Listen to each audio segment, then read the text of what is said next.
So I'm sitting here in this public space. It's a nice lake, as you can see, and I wanted to talk a bit about what happened last Wednesday, because I went to this place to DJ, and it was a very public open space.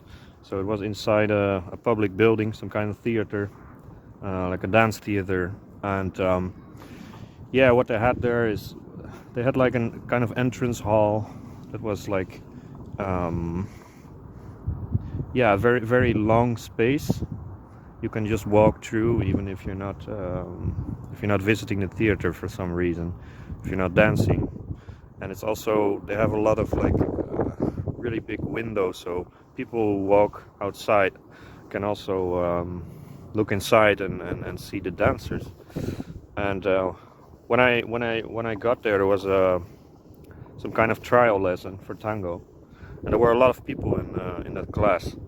And what I liked a lot about there were a lot of people in the class, and I also feel like there was some kind of enthusiasm from outsiders, and a lot of people asking where can I get a lesson with you. So they were asking that to the teacher, and there were people watching. And also during the milonga, when I was playing music, I also noticed that there were so many people just passing by and watching, and people of all backgrounds and ethnicities, and that makes me realize, of course, not exactly saying something like revolutionary here, but I feel like, at least in this country, a lot of tango happens inside venues that are generally not very visible. The best venues is something we generally cannot afford as tango dancers. So we're kind of hidden in these suboptimal spaces in a way. I like them, and I think it's also great to have the privacy of not being so visible all the time. So that's good in general. But yeah, it's really nice if you can just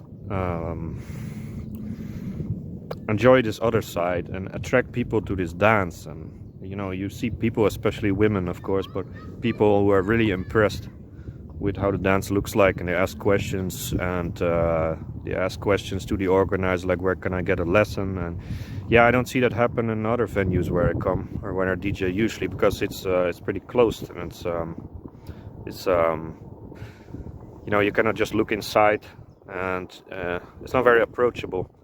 And I want to conclude this video with a little memory. So when I was in Buenos Aires the last time, there were milongas in a very big cultural center. So it's like a former post office that they turned. So the government between 2011 and 2015, I think, turned that building into a public space for arts and culture. And you can actually, so it's Centro Cultural Nestor Kirchner. So it's named after a former recent president who has passed away.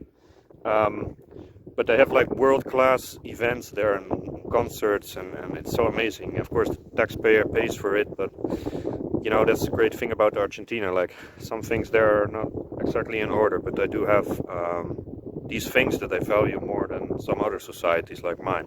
So and there was a milonga there, I think, every week, but I went once, and I went with a friend, and there were just so many people, so outsiders watching dancers. And a problem in Argentina itself is that tango is not very visible. It's like a niche thing in the country where it was born, so it's like a thing that's not exactly as widespread as it should be.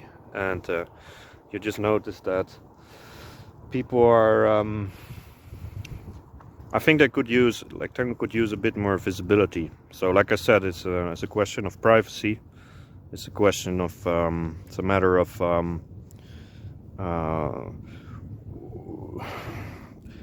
tango can be very intimate, so it's strange sometimes if you're so visible, but sometimes I definitely think it helps if we do things like this and we create more visibility for tango, so that it just becomes better known, because it's so much of a niche thing. And yeah, that's what I wanted to say today.